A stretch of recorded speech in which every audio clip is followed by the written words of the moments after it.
house next door. I never thought much about my neighbor, Mr. Wright. He lived alone in the old Victorian house next door, always quiet, always watching. I'd seen him outside from time to time, tending to his garden or walking his dog, a massive Rottweiler with an unsettling stare. Most of the time, I'd just wave. He never waved back.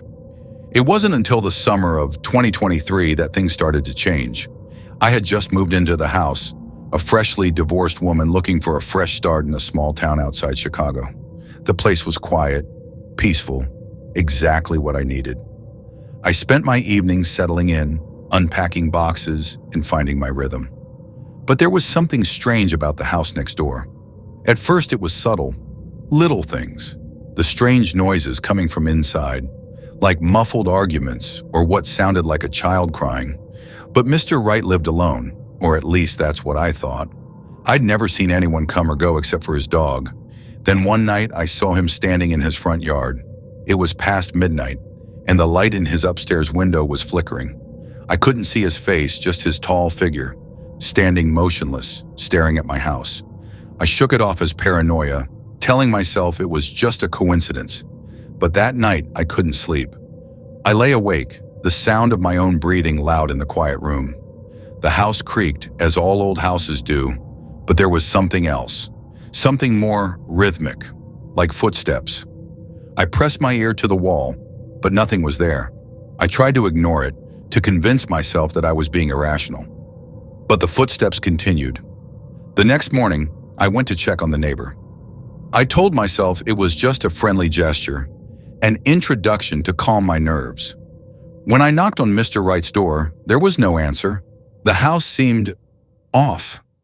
The curtains were drawn, and the mailbox was full to bursting. A strange smell, like something decayed, lingered in the air. I walked around to the back of the house, hoping to catch a glimpse of him in the yard. That's when I saw something that made my stomach churn. His dog was there, sitting in the middle of the yard, motionless.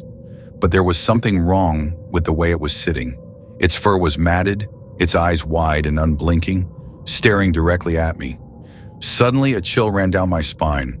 I turned and walked briskly back to my front door. That night, I decided to confront him. I knocked again, this time more forcefully. The door creaked open slowly, and there stood Mr. Wright, his face gaunt and pale, his eyes sunken. He looked different, like he hadn't slept in days.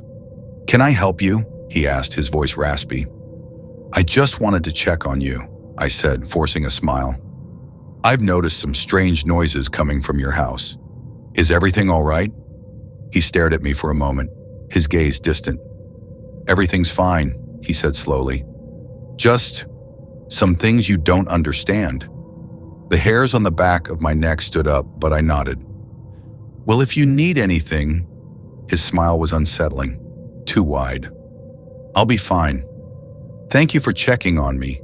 I couldn't shake the feeling that something was terribly wrong. The next few days were a blur. I couldn't focus at work, my mind constantly drifting back to Mr. Wright's house. The strange smell, the footsteps, the feeling of being watched. Then things got worse. I came home one afternoon to find my back door ajar. It hadn't been like that when I left in the morning. I stepped inside cautiously, every sense on high alert. My heart pounded in my chest as I scanned the room. That's when I saw it. In the corner of the living room was a picture frame, one I didn't recognize. I walked over and picked it up. The photo was old, grainy, but it was unmistakable. It was a picture of my house, the exact same one I was standing in, but with one chilling difference. There was someone standing in the window, Mr. Wright. I felt my blood run cold. I turned quickly, and that's when I saw it, the shadow moving across the hallway. Someone or something was in my house. I ran for the door, but when I opened it, I froze. Standing there in the middle of my front porch was Mr. Wright. His face was twisted in an almost manic grin, his eyes wide, no longer the tired man I had seen earlier. "You're not safe here," he whispered, his voice sharp and unnatural. I backed away, my heart racing. "What do you want from me?" His smile only grew wider. "You were always meant to find out," he said, taking a slow step forward. "But you won't leave." I slammed the door and locked it, But the pounding on the door didn't stop. It continued through the night. I called the police, but when they arrived, Mr. Wright was gone. His house was empty. They found nothing. No signs of forced entry, no evidence of a struggle, just an empty house. And the dog? It was gone too. That day the town was buzzing. The police had received reports of strange disappearances all over the neighborhood. Neighbors claimed they'd heard odd noises, screams, footsteps, much like I had. And then there were the rumors.